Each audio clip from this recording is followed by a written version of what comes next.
الحمد للہ رب العالمین والصلاة والسلام علی سید الانبیاء والمرسلین اما بعد فاعوذ باللہ من الشیطان الرجیم بسم اللہ الرحمن الرحیم۔ رب ذوالجلال والاکرام نے اپنے حبیب نبی کریم صلی اللہ علیہ وسلم کے لیے ایسی بیویوں کا انتخاب فرمایا تھا جن کی قدر و منزلت بہت بلند تھی، جن کی شان بڑی عظیم اور جن کے اوصاف و اخلاق انتہائی پاکیزہ تھے۔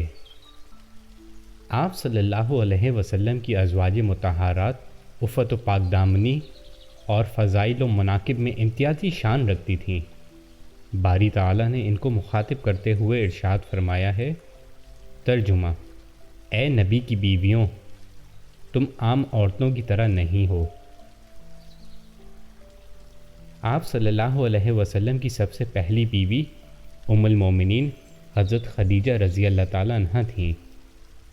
آپ ایک معزز، شریف النفس، مالدار اور پاک باز خاتون تھیں۔ آپ طاہرہ کے لقب سے مشہور تھیں۔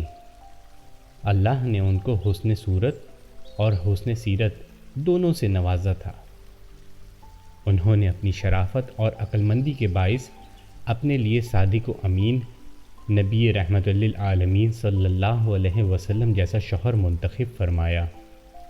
وہ ایک مالدار اور کامیاب تاجرہ تھیں۔ وہ دوسروں کے ساتھ بطور مداربت تجارت کرتی اور اپنا تجارتی قافلہ مکہ مکرمہ سے باہر بھیجا کرتی تھیں۔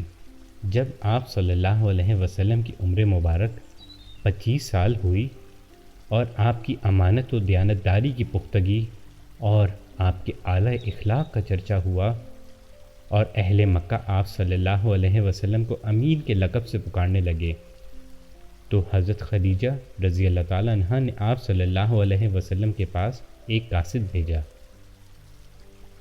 آپ کے سامنے تجارت کی پیشکش کی اور اپنا مال دے کر ملک شام کے سفر کی درخواست کی اور دوسروں کے مقابلے میں دوگنا معاوضہ دینے کی پیشکش کی۔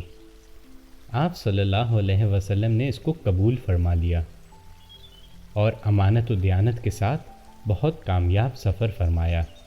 اس تجارتی سفر میں معمول سے بہت زیادہ فائدہ حاصل ہوا اور تقریباً دگنا نفع ہوا۔ حضرت خدیجہ رضی اللہ تعالیٰ عنہ آپ کی تاجرانہ حکمت اور امانت و دیانت سے بہت زیادہ متاثر ہوئیں اور عرض کیا کہ مجھے آپ سے نسبی قربت حاصل ہے۔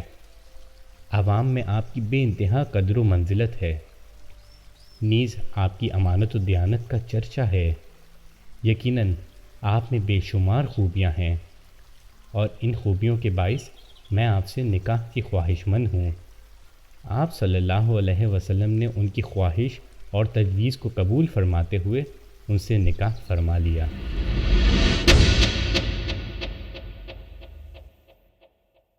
ام المومنین سیدہ خدیجہ رضی اللہ تعالیٰ عنہ نے اپنے مثالی کارناموں سے اپنے گھر کو الفت و محبت سے معمور کر دیا۔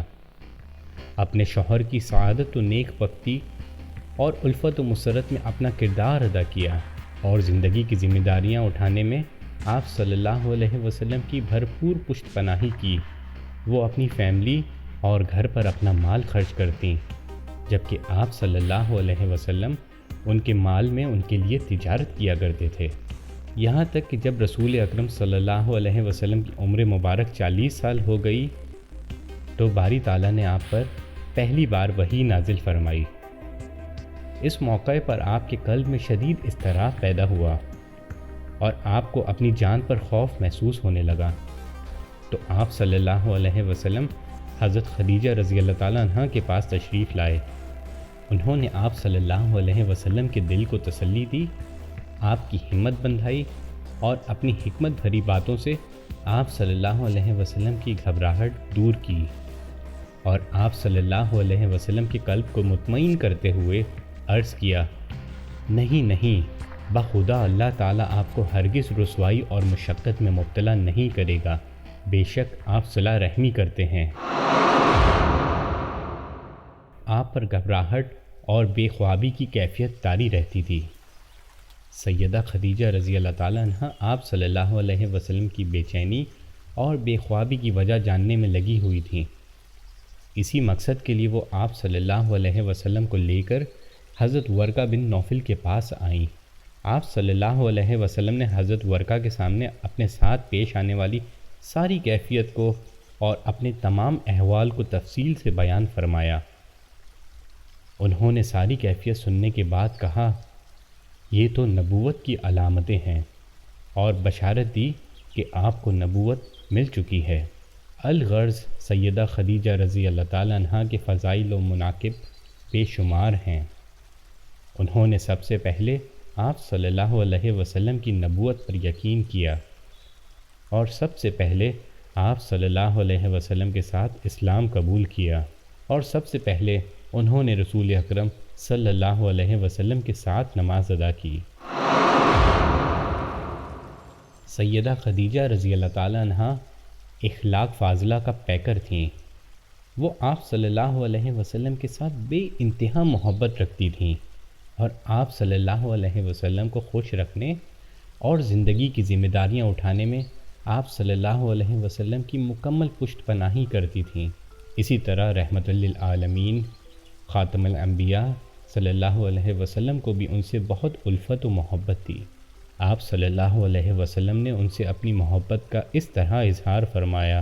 ترجمہ: مجھے اللہ کی طرف سے ان کی محبت عطا ہوئی ہے۔ ازواج مطہرات میں کسی اور بیوی سے اللہ نے آپ کو اولاد نہیں عطا کی۔ تمام اولاد سیدہ خدیجہ رضی اللہ تعالیٰ عنہ سے ہوئیں۔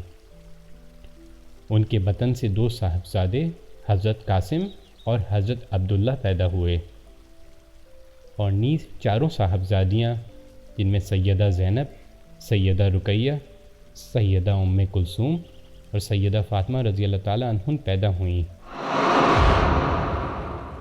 انہوں نے اللہ اور اس کے رسول کی رضا کے لیے بڑی خوشدلی کے ساتھ اپنا مال نچھاور کیا۔ اسلام کی راہ میں پیش آنے والی ہر مصیبت پر پورے ایمان و اطمینان کے ساتھ صبر کیا، اور اپنے گھر کو جنت بنانے میں ہر طرح کی قربانی پیش کی۔ ان کی قربانی اور نیکی قبول ہوئی۔ باری تعالیٰ جل جلالہ کی طرف سے انہیں سلام کا شرف ملا، اور ان کو جنت کی بشارت عطا کی گئی۔ چنانچہ ایک بار حضرت خدیجہ رضی اللہ تعالیٰ عنہ نبی رحمت کے لیے کھانے پینے کا سامان لے کر جا رہی تھیں، اور ان کے پہنچنے سے قبل حضرت جبرائیل علیہ السلام خدمت نبوی میں حاضر ہوئے، اور نبی رحمت للعالمین صلی اللہ علیہ وسلم سے فرمایا۔ ترجمہ: یا رسول اللہ، حضرت خدیجہ آپ کی خدمت میں ابھی پہنچ رہی ہیں۔ ان کے ساتھ ایک برتن ہے جس میں سالن اور کھانا پینا ہے، بس جب وہ آپ کے پاس آ جائیں تو باری تعالیٰ کی طرف سے اور میری طرف سے بھی آپ ان کو سلام کہیے، اور ان کو جنت میں موتیوں کے محل کی بشارت دے دیجیے، جس محل میں نہ کوئی شور و شغب ہوگا اور نہ کوئی تھکان اور مشقت ہوگی۔ یقیناً ام المومنین حضرت خدیجہ کی خدمات اور قربانیاں بہت زیادہ ہیں۔ انہوں نے اپنے مثالی شوہر کے ساتھ فدائیت اور فنائیت کا مظاہرہ کیا۔ آپ صلی اللہ علیہ وسلم کے اضطراب اور وحشت میں مکمل ساتھ دیا۔ آپ صلی اللہ علیہ وسلم کی ہر مصیبت اور گھبراہٹ دور کرنے کی کوشش کی، اور اپنی وسعت کے مطابق آپ صلی اللہ علیہ وسلم کی ہر مشکل آسان کی۔ نبی اکرم صلی اللہ علیہ وسلم نے ایک حدیث میں ان کی فضیلت بیان کرتے ہوئے فرمایا۔ ترجمہ: جنتی عورتوں میں سب سے افضل خدیجہ بنت خویلد اور فاطمہ بنت محمد اور فرعون کی بیوی آسیہ بنت مزاحم اور مریم بنت عمران ہیں۔